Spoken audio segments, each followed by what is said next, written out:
If you've ever been dismissed as too emotional by someone who confused competence with coldness, hit that like button. Subscribe if you believe that people who underestimate women based on gender stereotypes eventually learn expensive lessons, because what I'm about to tell you proves that sometimes the person who calls you emotional ends up desperately needing the exact skills they mocked. My name is Rain. I'm 37 years old. And the day my former business partner sat in my office begging me to license back the intellectual property he'd forced me to take in our divorce was the day I finally understood that being called emotional wasn't an insult. It was a threat to men who mistake empathy for weakness.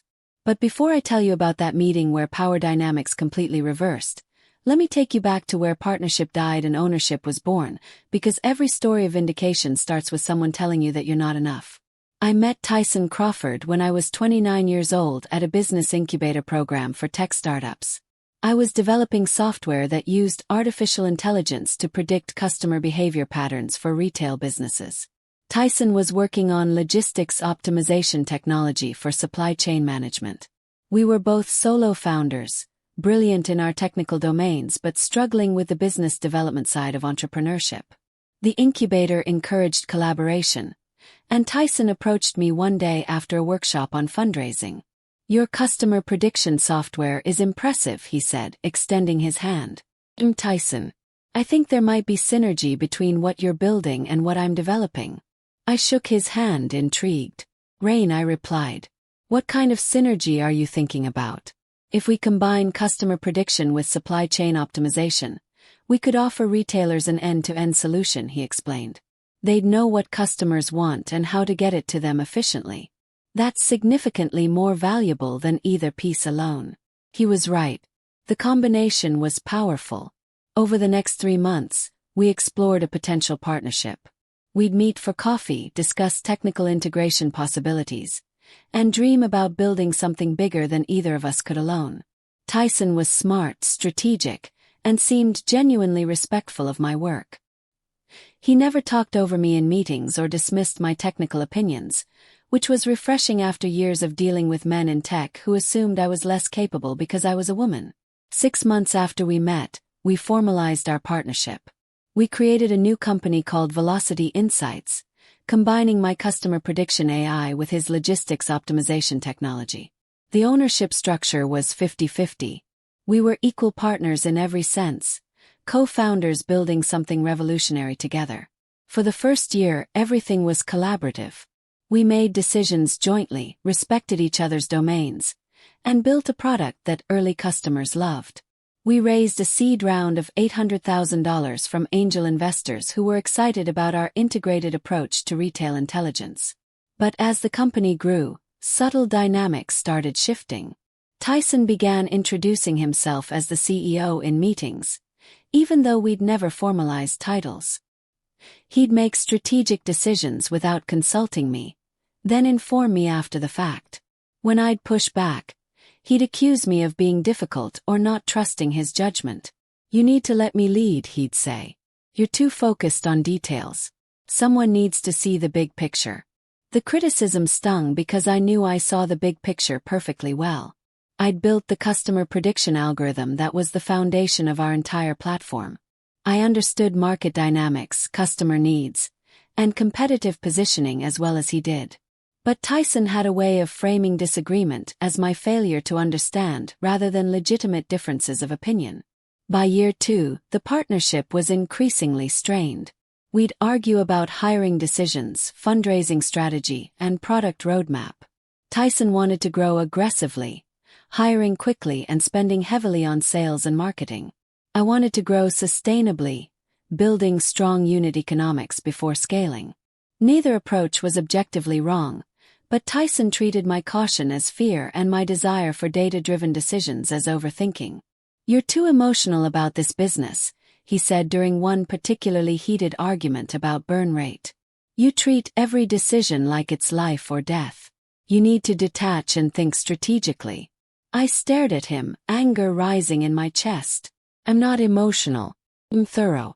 There's a difference." "To me, they look the same," he replied dismissively.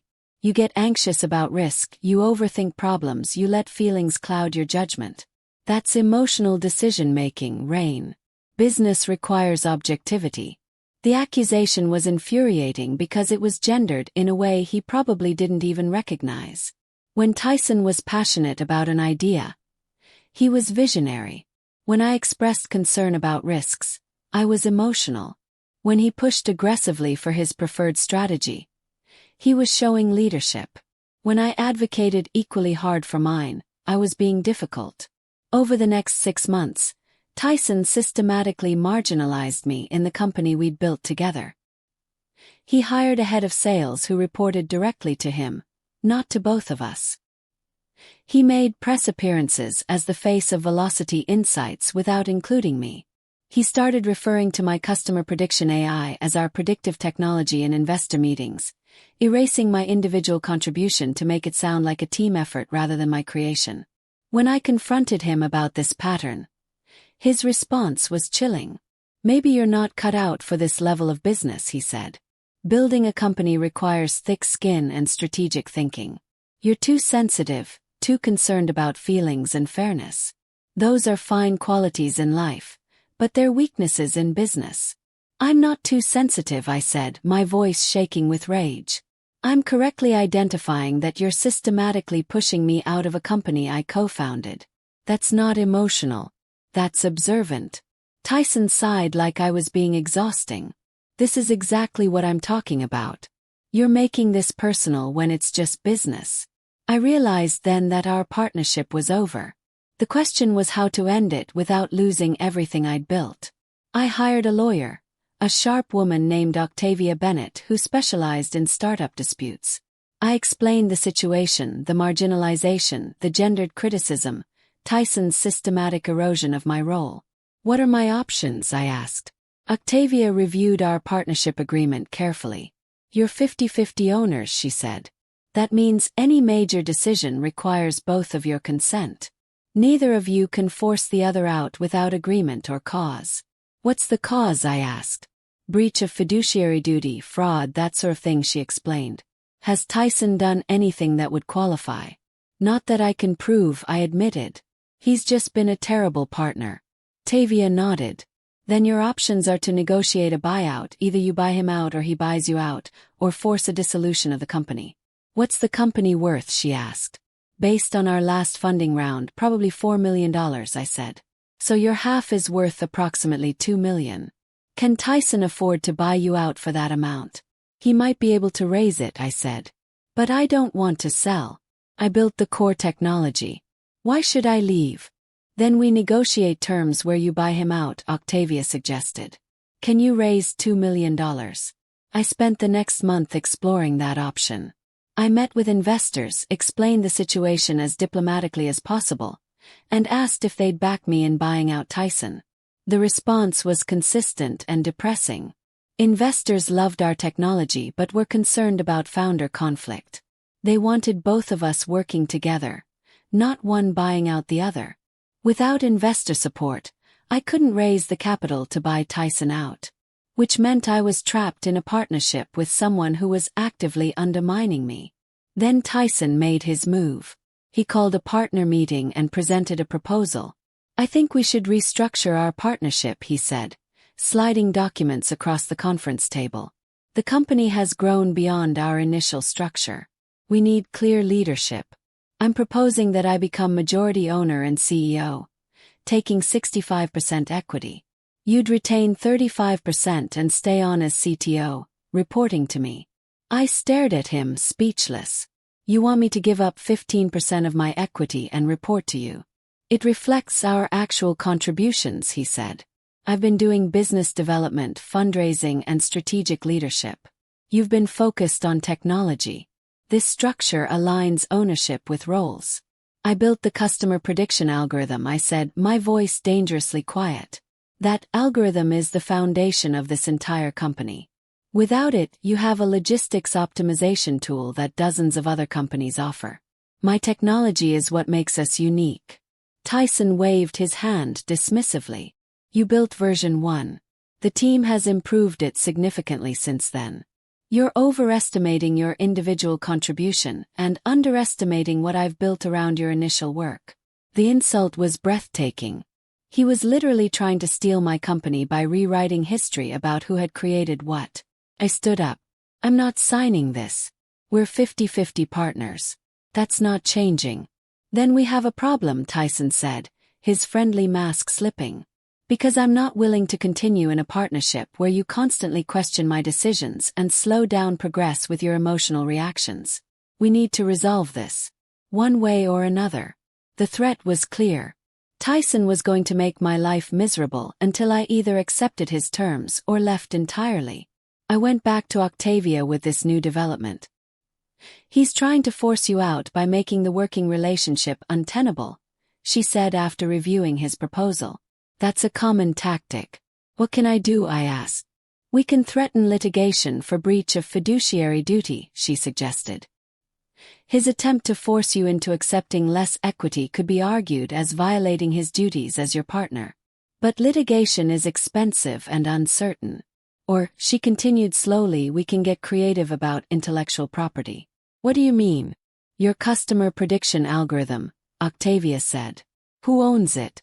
The company owns it, I said. I contributed it as part of forming the partnership. Did you sign an IP assignment agreement? She asked. I thought back to our company formation. We'd been so excited, so trusting, that we'd kept the paperwork minimal. I don't think so, I said slowly. We just have the partnership agreement establishing ownership percentages. Octavia smiled. Then we might have leverage. Over the next week, Octavia and a tech lawyer she brought in reviewed every document from Velocity Insights formation. Their conclusion was stunning. I'd never formally assigned my customer prediction algorithm to the company. I'd contributed it and granted the company rights to use it, but the underlying intellectual property, the core code and methodology, was still technically mine. This changes everything, Octavia said. The company has a license to use your technology, but you own it. If that license were ever terminated, Velocity Insights couldn't operate without negotiating new terms with you. Can I terminate the license? I asked. Possibly, Octavia said carefully. If we can argue that Tyson's behavior constitutes a material breach of the partnership agreement, you might have grounds to withdraw your IP contribution. But that's aggressive and risky. It could destroy the company. The idea took root in my mind. Tyson thought I was too emotional for business. He thought my empathy and concern for fairness were weaknesses. He had no idea that those same qualities had made me careful about protecting what was mine. I spent 2 weeks documenting everything. Every email where Tyson had made unilateral decisions. Every meeting where he'd introduced himself as CEO without my consent. Every instance of him minimizing my contributions or calling me emotional when I disagreed. I built a case showing systematic breach of our partnership agreement's requirement for joint decision-making. Then Octavia and I made our move. We sent Tyson a formal legal letter. The letter detailed his breaches of the partnership agreement and informed him that due to these material breaches, I was exercising my right to withdraw my intellectual property from the company. Effective immediately, Velocity Insights no longer had rights to use my customer prediction algorithm. The letter gave Tyson 2 options. 1, we could negotiate a dissolution of the partnership where assets were divided fairly. 2, he could buy out my 50% stake at fair market value, and I'd grant the company a permanent license to my algorithm. What I didn't offer was what he'd proposed, me taking less equity and reporting to him. Tyson's response came within hours.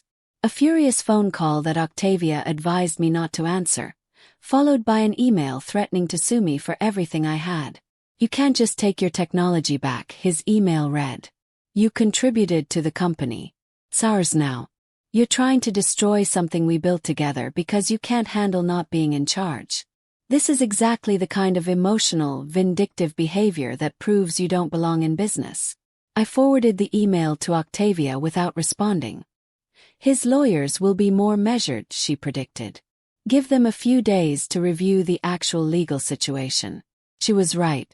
3 days later, Tyson's lawyer sent a formal response. They disputed my right to withdraw the IP but acknowledged that the ownership question was unclear enough to create significant risk. They proposed mediation to resolve the dispute. We agreed to mediation but on our terms. I wanted this resolved quickly, before Tyson could rally investors or board members to his side. The mediation was scheduled for 2 weeks later at a neutral location with a professional mediator. I walked into that mediation room calm and prepared. Tyson sat across from me looking angry and defensive. His lawyer, a stern man named Pierce, started by arguing that my algorithm belonged to the company regardless of paperwork oversights. The mediator, a patient woman named Helena, let him talk for 20 minutes before turning to Octavia. Our position is simple, Octavia said. Miss Rain never formally assigned her intellectual property to Velocity Insights. The company has been operating under an implied license, but licenses can be terminated, especially when the other party materially breaches the partnership agreement. She proceeded to detail Tyson's breaches, using the documentation I'd compiled. The unilateral decisions, the self-appointment as CEO, the systematic marginalization of me despite our equal ownership, the attempts to force me to accept less equity. By the end of her presentation, even Pierce looked uncomfortable. Helena turned to Tyson. Mr. Crawford, did you make decisions without your partner's consent despite the partnership agreement requiring joint decision-making? Tyson shifted in his seat. I made decisions that needed to be made quickly. Business doesn't wait for consensus. That wasn't the question, Helena said firmly. Did you violate the partnership agreement's decision-making provisions? Tyson's jaw tightened. Maybe technically, but Rain was being unreasonable. She wanted to overanalyze everything instead of moving fast. Calling your partner unreasonable doesn't excuse breaching your agreement, Helena said. Mr. Crawford, I'm going to be direct. Miss Rain has a strong case that you violated the partnership terms and that she never properly assigned her IP. If this goes to court, you're facing significant risk. Velocity Insights can't operate without her algorithm. You know that. What do you propose? Pierce asked Octavia. We want a full dissolution of the partnership, Octavia replied. Assets divided 50-50 as per the original agreement.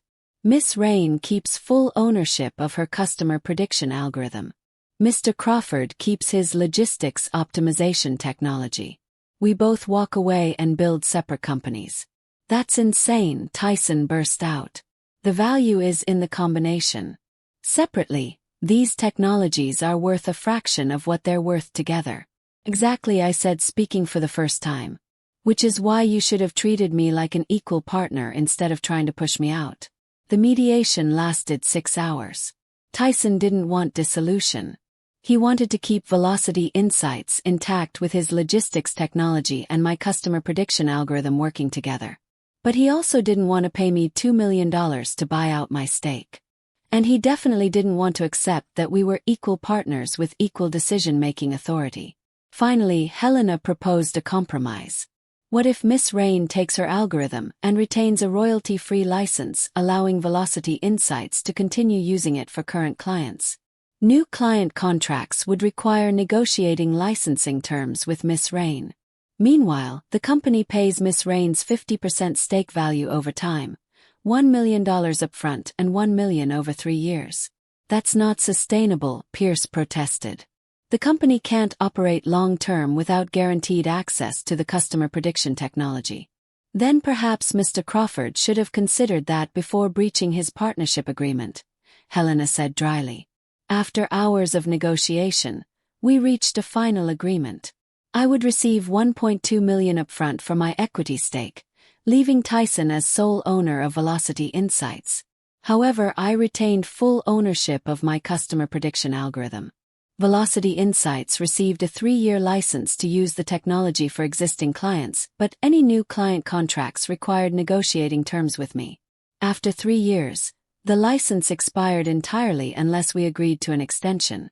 Additionally, Tyson had to issue a public statement acknowledging that I was co-founder and the creator of the customer prediction technology that powered the platform.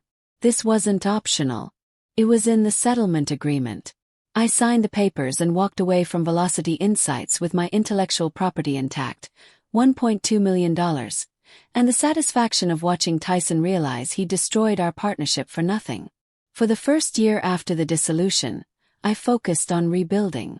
I started a new company called Foresight Analytics, built entirely around my customer prediction algorithm.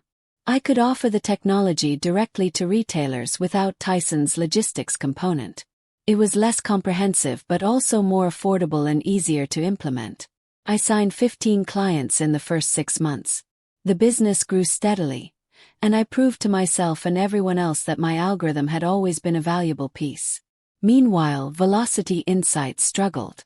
Without the ability to sign new clients to their integrated platform, Tyson was stuck maintaining existing contracts without growing revenue. He tried building his own customer prediction technology, but it wasn't as good as mine. I'd spent years developing the methodology. He couldn't replicate it in months. 2 years after our dissolution, Tyson's 3-year license was approaching expiration. He reached out through his lawyer requesting a meeting to discuss extending the license. I agreed to meet, curious about what he'd propose. We met at my office this time. The power dynamic had completely reversed. Tyson walked into a space I controlled, sat in a chair across from my desk, and waited for me to offer terms. He looked older, more tired, like the stress of running a struggling company was wearing him down. "Thank you for meeting with me," he started formally. "I've been reviewing our licensing agreement and I'd like to discuss an extension." "What terms are you proposing?" I asked, keeping my tone professional. Tyson laid out his proposal. He wanted a 10-year license to my customer prediction algorithm with an option to renew. He'd pay a royalty based on revenue, starting at 8% and decreasing as volume increased. It was a reasonable business proposal, but it wasn't enough. "Why would I agree to that?" I asked calmly. "You're essentially asking me to give you the foundation of your business with no upside for me beyond modest royalties. This technology is worth more than 8% of your revenue." Tyson shifted uncomfortably. "What do you want?" "I want equity," I said simply. 25% ownership in Velocity Insights, maintained even if you raise future funding. In exchange, you get an exclusive perpetual license to my customer prediction technology. Plus, I want a board seat with real governance authority. Not an observer. A voting member. "That's outrageous," Tyson protested. "I bought you out. I'm not giving you back equity." "Then your license expires in 1 year," I replied. "At which point you'll lose every client using the integrated platform because you won't have the customer prediction component. Your logistics optimization alone isn't enough to retain them. You know that." Tyson's face went red. "You're blackmailing me." "I'm negotiating from a position of strength," I corrected, echoing words he'd used years ago. "Just like you did when you tried to force me to accept 35% equity and report to you. The difference is, my position is legally sound. Yours was built on breaching our partnership agreement." We spent 3 hours in that first meeting with Tyson, alternating between anger, pleading, and attempted intimidation. He tried every tactic to avoid giving me equity. He offered higher royalties, upfront payments, revenue-sharing arrangements. Held firm. "Equity and board seat, or the license expires." "You're destroying value," he finally said, his voice desperate. "If Velocity Insights fails because you won't license the technology, we both lose. The company is worth something now. If it collapses, it's worth nothing. So give me equity," I said. "Partner with me again, this time on terms that respect my contributions." Over the next month, Tyson tried to find alternatives. He met with other AI companies about licensing different customer prediction technology. None of it was as good as mine. He explored acquisitions to bolt on the capability. Too expensive and complicated. He considered pivoting to focus solely on logistics optimization. His investors rejected that option. He was trapped, and he knew it. Finally, 6 weeks before the license expiration, Tyson agreed to my terms. I received 25% equity in Velocity Insights, dilution protected for future funding rounds. I got a board seat with full voting rights. And Velocity Insights received an exclusive perpetual license to my customer prediction algorithm with terms that protected both my IP ownership and the company's ability to operate. The agreement included one additional clause I'd insisted on. Tyson had to send an email to all employees, investors, and board members acknowledging that he'd previously undervalued my contributions, that calling me too emotional had been unprofessional and inaccurate, and that my technology and strategic thinking were essential to the company's success. It was public accountability in a way that couldn't be undone. The email went out on a Tuesday morning. I wasn't copied, but 3 employees forwarded it to me within an hour. Seeing Tyson's name attached to those words of acknowledgement satisfied something deep inside me that money never could. With my equity stake and board seat secured, I became actively involved in Velocity Insights again. But this time the dynamics were completely different. Tyson couldn't dismiss me as emotional or override my input. I had legal authority and leverage he couldn't ignore. In our first board meeting after the new arrangement, Tyson presented a growth strategy that would burn through cash quickly. I raised concerns about unit economics and sustainability. Instead of calling me emotional, he listened. We revised the strategy together, building something more balanced. Over the next 2 years, Velocity Insights stabilized and began growing again. With both technologies working together under terms that respected both contributions, we built something more valuable than either of us could have alone. Exactly like the original vision, but this time with proper acknowledgement and fair terms. My company, Foresight Analytics, continued operating independently, serving clients who only needed customer prediction without logistics optimization. I proved that my technology was valuable on its own, not just as part of Tyson's vision. The dual-track approach, me owning my IP but licensing it exclusively to Velocity Insights while also running my own company, became a case study in business schools. Professors used it to teach about intellectual property strategy, partnership agreements, and the importance of proper legal documentation. I was invited to speak at conferences about the experience. I always framed it the same way.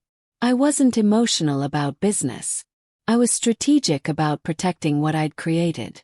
There's a difference between emotional decision-making and refusing to accept treatment that undervalues your contributions. Women especially are taught to confuse the two, to believe that standing up for themselves is being difficult. 3 years after reclaiming my equity, Velocity Insights received an acquisition offer. A major enterprise software company wanted to buy us for $80 million. At 25% ownership, my stake was worth $20 million. Far more than the $2 million Tyson had tried to force me to accept when he'd offered me 35% of a smaller company years earlier. The acquisition required board approval. Tyson needed my vote. We met privately before the board meeting to discuss the offer. "This is it," he said quietly. "This is the exit we always dreamed about when we started. Are you going to approve it?" I reviewed the documents carefully, taking my time. The offer was fair. The acquiring company was reputable. The terms protected employees and customers. There was no reason to reject it except spite, and spite had never been my motivation. "I'll approve it," I said finally. "On one condition." Tyson tensed. "What condition?" "The acquisition announcement will include accurate history," I said. "It will state that Velocity Insights was co-founded by both of us, that my customer prediction AI was core to the platform's value, and that our partnership was restructured after early disagreements about roles and contributions. I want the record to be accurate." Tyson nodded slowly. "Can agree to that.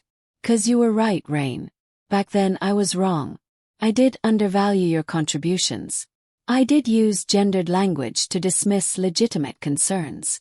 I thought being a tough, unemotional businessman meant ignoring feelings and fairness. I was wrong about that too." The apology was years late but seemingly genuine. I accepted it with the understanding that some wounds heal but leave scars that never fully disappear. The acquisition closed 3 months later. I received $19.7 million after taxes and fees. Tyson received approximately $55 million. We both walked away wealthy, but I walked away with something more valuable than money. I'd proved that protecting yourself isn't emotional, it's essential. That demanding fair treatment isn't difficult, it's professional. That the qualities Tyson had dismissed as weaknesses, empathy, attention to detail, concern for fairness, were actually the strengths that let me see what he'd missed. I used part of my acquisition money to start a venture fund investing in women-led tech companies. I wanted to be the investor I'd wished for when Tyson and I were raising our seed round. Someone who understood that competence comes in many forms and that calling someone emotional is often code for being uncomfortable with their power. Over 50 companies have received funding from my fund. Multiple founders have told me that my willingness to believe in them despite others calling them too aggressive, too cautious, too emotional, changed their trajectories. 5 years after the Velocity Insights acquisition, I ran into Tyson at a tech conference. We'd stayed in touch occasionally, professional rather than friendly, both building new ventures with our acquisition money. He was starting another logistics company. I was scaling my venture fund. We're hosting a panel about founder partnerships, he said. The organizers asked if we'd be willing to speak together about our experience. What we learned, how we navigated conflict, the value of proper legal structures. Would you be interested? I considered the offer. Sharing our story publicly meant admitting failures and vulnerabilities. But it also meant helping other founders avoid our mistakes. I agreed. The panel was honest and uncomfortable in ways that surprised the audience.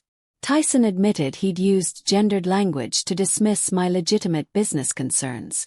I acknowledged that I could have pushed harder earlier instead of tolerating behavior that violated our agreement. We both talked about the importance of intellectual property documentation and the danger of informal arrangements even between friends or partners. After the panel, a young woman approached me. She looked nervous but determined. "Thank you for sharing that," she said. "My co-founder has been calling me emotional lately when I raise concerns. I thought maybe I was overreacting. Hearing your story made me realize I need to protect myself legally before this gets worse." That conversation, replicated dozens of times over the next years with founders who'd heard our story, became my measure of success. Not the millions from the acquisition or the companies I'd funded, but the people who learned from my experience and avoided similar pain. Today, I'm 37 years old with a venture fund worth over $200 million in assets under management, a reputation as someone who backs bold women building innovative companies, and the satisfaction of knowing that being called too emotional was never about my capabilities. It was about someone else's discomfort with my power. If this story showed you that protecting yourself isn't emotional, it's strategic, hit that like button. Subscribe for more stories about turning dismissal into leverage and using so-called weaknesses as hidden strengths.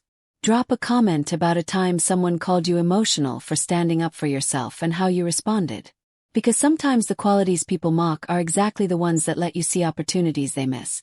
And sometimes the best revenge is building something so successful that your critics have to acknowledge they were wrong about who you are and what you're capable of achieving. See you in the next one. Thank you for watching. If you enjoy watching Karma, Payback, come full circle every week, we dive into tales of betrayal and poetic justice. Don't miss the next one. Tap the subscribe button and join the Revenge Squad.